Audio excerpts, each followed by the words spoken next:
Hi friends, இன்றைக்கி நம்ம வீட்டிலையே கோதுமை மாவு வச்சு ஓவன் இல்லாமல் எப்படி பிரியாணி பாட்லேயே கேக் செய்யலாங்கிறது தான் பார்க்க போகிறோம்.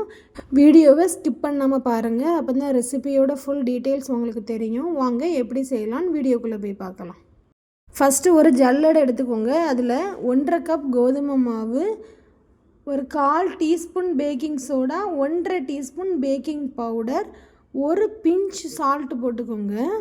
இப்போ இந்த ட்ரை இன்க்ரீடியன்ட்ஸை எல்லாத்தையுமே ஒரு வாட்டி ஜலிச்சு அது தனியாக எடுத்து வச்சுக்கோங்க.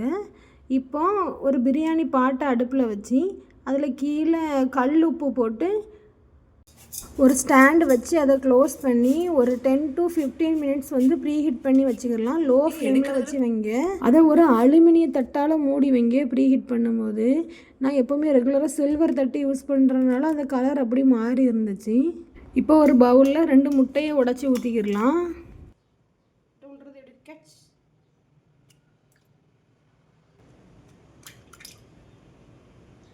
இப்போ இந்த முட்டை கூட 1 டீஸ்பூன் வெண்ணிலா எசன்ஸ், ஒரு 3/4 கப் சுகர் சேர்த்து நீங்கள் ஹேண்டு விஸ்க் வச்சுருந்தீங்கன்னா ஒரு 5 நிமிஷம் நல்லா சுகர் கரையை மட்டும் நல்லா விஸ்க் பண்ணிக்கோங்க.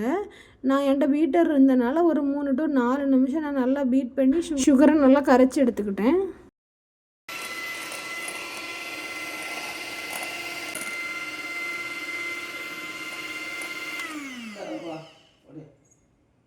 இப்போ சுகர், முட்டை, வெனிலா எசன்ஸ் எல்லாம் இப்போ நல்லா மிக்ஸ் ஆகிட்டு இப்போ அது கூடவே ஒரு 1/2 கப் நெய்யை நல்லா உருக்கி ஆட் பண்ணிக்கோங்க.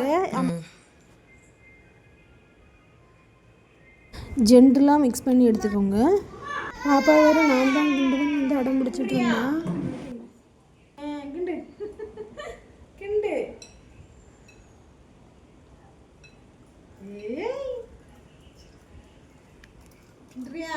நல்லா இருக்குதா கேக் செய்வோம் செனாவுக்கு? பாட்டு பிடிமா. இப்போ நம்ம ஏற்கனவே சளிச்சு வச்சுருந்த ஃப்ளோர் மிக்ஸை கொஞ்சம் கொஞ்சமாக ஆட் பண்ணி 1/2 கப்புலேருந்து 3/4 கப் வரை பால் சேர்த்துக்கோங்க. கொஞ்சம் கொஞ்சமாக ஆட் பண்ணுங்கள். வீட் ஃப்ளோர் கேக்கு கொஞ்சம் டென்ஸ் ஆகும். ஸோ சாஃப்டாக வரணுங்கிறதுக்காக ஓவர் பீட் பண்ணக்கூடாது. கொஞ்சம் ஜென்டலாகவே மிக்ஸ் பண்ணி எடுத்துக்கோங்க. மாவை பேட்சாக கொஞ்சம் கொஞ்சமாக பிரித்து ஆட் பண்ணி அது கூட மில்க் ஆட் பண்ணிக்கோங்க. ஒரு 1/2 கப்புலேருந்து 3/4 கப் வரை தேவைப்படும். கொஞ்சம் கொஞ்சமாக ஆட் பண்ணி மிக்ஸ் பண்ணிக்கோங்க.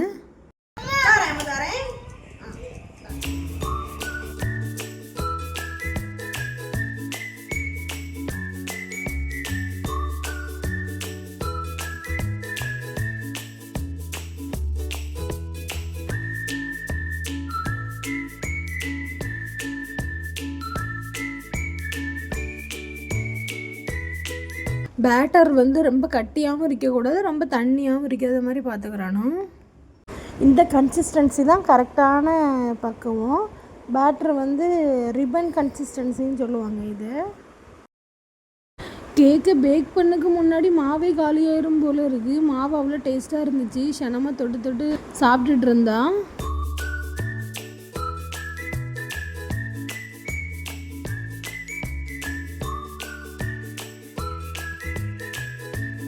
இப்போ கேக் பேக் பண்ண நான் 8 இன்ச் டின் எடுத்திருக்கேன். 7 இன்ச் டின் உங்கள்கிட்ட இருந்தால் அதுவே ஓகே தான்.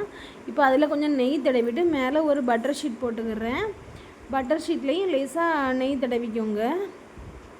அப்போ தான் கேக்கு ஒட்டாமல் வர்றதுக்கு ஹெல்ப் பண்ணும். இப்போ இந்த பேட்டரை அதில் ஊற்றுங்க. இவ்வளோ அழகாக உழுது பார்த்தீங்களா?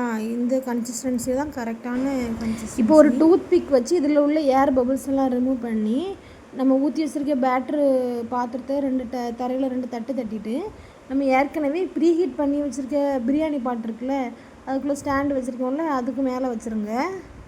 உங்கள்கிட்ட குக்கர் இருந்தாலுமே விசிலையும் ரப்பரையும் எடுத்துகிட்டு அதுலேயும் கூட நீங்கள் எப்படி ட்ரை பண்ணலாம். கண்டிப்பாக கீழே உப்பு போடணும்னு கூட தேவையில்லை. நான் போட்டிருக்கேன். நீங்கள் உப்பு போடலைன்னா கூட எம்டி வெசலில் கூட சிம்லேயே வச்சு கூட நீங்கள் பண்ணிக்கிடலாம். ஆனால் பாத்திரம் ரொம்ப தின்னாக இருந்துச்சுன்னா அது சீக்கிரம் கருகிரும். ஸோ அதனால தான் உப்பு போட்டால் நம்ம ஈவனாக பேக் ஆகும். இப்போ இதை ஒரு 35 மினிட்ஸ் திறக்கவே செய்யாதீங்க. அடிக்கடி திறந்தாலும் கேக் ஒழுங்காக வராது. 35 மினிட்ஸ் அப்புறம் டூத் பிக் வச்சு நீங்கள் குத்தி பாருங்கள். கேக் ஒட்டாமல் வந்தால் கேக் வெந்துட்டுன்னு அர்த்தம். இங்கே பாருங்கள், இப்படி இருக்கணும். இப்போ கேக் ஃபுல்லாக கம்ப்ளீட்டாக ஆற விட்டு தான் வெட்டணும். ஆனால் பட் வந்து எங்கள் வீட்டு குட்டீஸுக்கு ஓவர் அவசரம். ஸ்டெஃபான் வேறு கரெக்டாக ஸ்கூல் விட்டு வந்துட்டான். கேக் மேலே லேசாக நெய் தடவிட்டு ட்ரை ஆகாமல் இருக்கணுங்கிறதுக்காக நெய் தடவிருக்கேன். இப்போ நம்ம எடுத்து கட் பண்ணி பார்த்துடலாம் வாங்க. ஒரு கத்தியை வச்சு சைடில் லேசாக எடுத்து விட்டுக்கிட்டேன். அதுவே அழகாக தான் வந்துருந்துச்சு.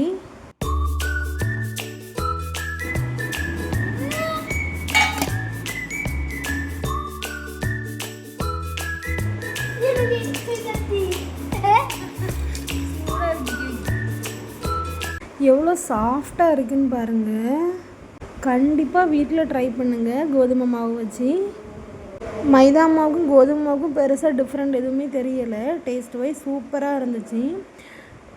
சூடாக ஆடுற அளவுக்கு வீட்டில் யாருக்கும் பொறுமை இல்லை. நல்லா ஸ்பாஞ்சியாக வந்துருந்துச்சு.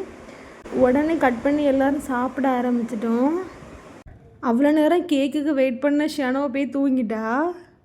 ஸ்டெஃபான் கரெக்டாக வரவும் கேக்கு பேக்காகவும் கரெக்டாக இருந்தது. நீங்களும் இதே மெஷர்மெண்ட்டில் உங்கள் வீட்டில் கண்டிப்பாக ட்ரை பண்ணி பாருங்கள். ஃபேமிலிக்கே ரொம்ப பிடிக்கும். ட்ரை பண்ணிவிட்டு எப்படி இருக்குன்னு கமெண்டில் சொல்லுங்கள். இந்த வீடியோ உங்களுக்கு பிடிச்சிருந்துச்சுன்னா லைக் பண்ணுங்கள், ஷேர் பண்ணுங்கள், சப்ஸ்கிரைப் பண்ணுங்கள். தேங்க்ஸ் ஃபார் வாட்சிங்.